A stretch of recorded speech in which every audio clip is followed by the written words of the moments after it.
C'est vrai que j'ai toujours été très intéressée par le premier cours qu'on a eu en première année, qui était avec Romain, je pense, qui nous a appris à travailler sur comment on réfléchissait, comment on travaillait nous, savoir déterminer quelle était notre méthode de travail, et qui du coup a guidé tout le long des dernières années que j'ai passées à l'ISA. Donc il y a eu ça. Après, effectivement, on a eu Lucas qui était génial comme professeur de modélisme, qui nous a énormément appris et qui nous a beaucoup aidé à structurer nos collections. Et après, je pourrais parler de tous les cours parce qu'on a eu Florian qui était incroyable, qui a pu nous permettre justement de savoir quelle direction prendre, quelle direction choisir et surtout à pas trop s'éparpiller. Je pense que c'est les cours avec, on a dû le citer plusieurs fois, mais avec Florent Sicard, parce qu'il est artisan et je suis artisan. Et il m'a permis de prendre confiance en fait, dans toute cette démarche.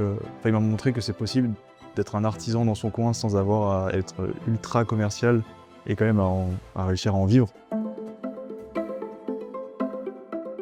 J'ai eu pas mal d'aide de Marie qui nous a fait le cours de développement produit parce que c'est vrai que vu que j'ai des systèmes d'adaptabilité un peu particuliers, elle était très investie dans mon projet et elle m'a aidée à trouver, à m'aider sur le développement, trouver des fournisseurs, comment je pouvais améliorer l'optimisation de mes produits. Et, je pense que oui, c'est le cours qui m'a pas mal aidée quand même.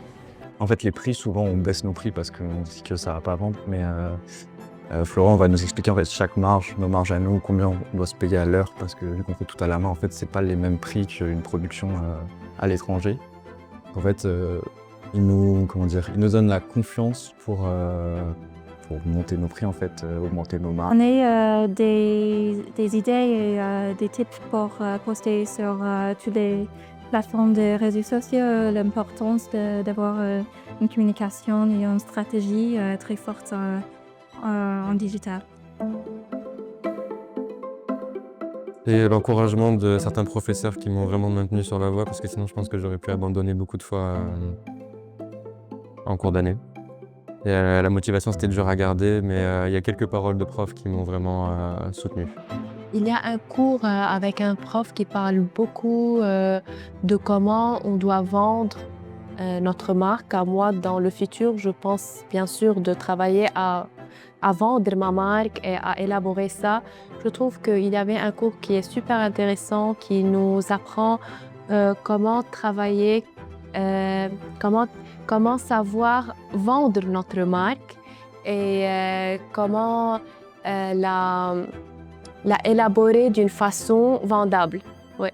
Il faut continuer dans sa lancée. Une fois qu'on a commencé, il faut aller dans la foulée, se lancer jusqu'au bout et pas faire attendre les choses. Oui, il faut tenter. C'est pas grave si on perd de l'argent, si on se casse la gueule. Ça peut marcher pendant un temps et ensuite ça marche plus. Mais rien que l'aventure ensuite, elle nous servira quoi qu'il arrive. Je pense que seulement avec des cours théoriques, on ne peut pas s'en sortir. Moi, j'ai appris la mode en travaillant la matière, en expérimentant de mon côté, en faisant des tests, en échouant, en recommençant.